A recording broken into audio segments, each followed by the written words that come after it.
আজকে 1st March ২০২৬ আর আজকে SSC group সির exam হলো। তো আমাকে অনেকেই সকাল থেকে প্রশ্ন করেছে, অনেকেই কমেন্ট করেছে যে, "কাট অফ নিয়ে কিছু বলুন বা কাট অফ কত যাবে?"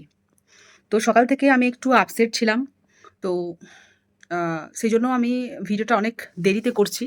জানি অনেক ইউটিউব চ্যানেল আছে যারা ভিডিওটা সঙ্গে দিয়ে দিয়েছে যে কত কাট অফ যাবে, কি কোয়েশ্চেনস, কি বৃত্তান্ত, এভরিথিং।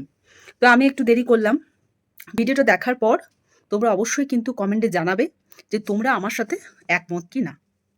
তো আজকে তো কোয়েশ্চেনস তোমরা দেখেছো। তো অনেকেই কমেন্ট করেছে যে প্রচুর ইজি কোয়েশ্চেন ছিল। এত ইজি কোয়েশ্চেনস যে ৬০ এ ৬০ পেয়ে যাবো। এমন অনেক আম পরীক্ষার্থী যারা বলছে আমাদের অ এক্সাম এত ভালো হয়েছে যে একটাও ভুল হয়নি। তো যারা এক্সাম সেন্টারে গেছিল তারা বলছে ৬০ এ ৬০ তারা কিন্তু পেয়ে যাবে। কিন্তু অনেস্ট আমি বলব যে মেক্সিমাম জন আমি জানি কোয়েশ্চেনস একটু ইজি ছিল। বাট এত ইজি মানেই সেখানে কিন্তু ভুল হওয়ার চান্স বেশি থাকে। কারণ অনেক আমরা যে হারে দেখে যাচ্ছি বেশ কিছুদিন থেকে যে কম্পিটিশনটা কতটা হাই এবং কোয়েশ্চেনস প্যাটার্ন কতটা চেঞ্জ হয়ে গেছে, কতটা আপডেট। সুতরাং ইজি কোয়েশ্চেনস আমরা কিন্তু অনেকে পড়েই যাইনি। হ্যাঁ? ইজি কোয়েশ্চেনস আমরা ভাবিইনি। আমরা একটু হার্ড লেভেলে পড়াশোনা করে গেছি। কিন্তু ইজিগুলোকে আমরা একটু কেয়ারলি ভাবে দেখিনি।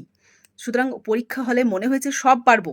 কিন্তু মেক্সিমাম জনই ৮ থেকে ১০ টা কিন্তু ভুল করে এসেছে। মেক্সিমাম জন।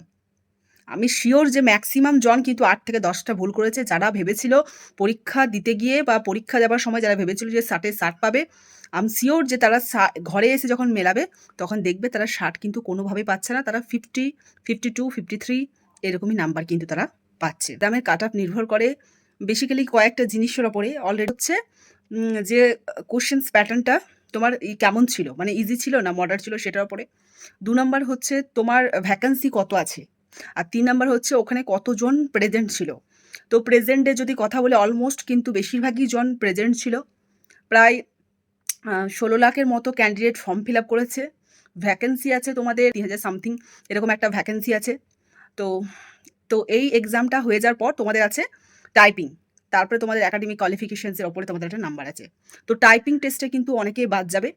তো এখন যেটা আমার বলা যে যারা জেনারেল আছো তাদের যদি ৫০ নাম্বার থাকে, 50 যদি থাকে তাহলে তোমরা কিন্তু সেফ জোনে আছো।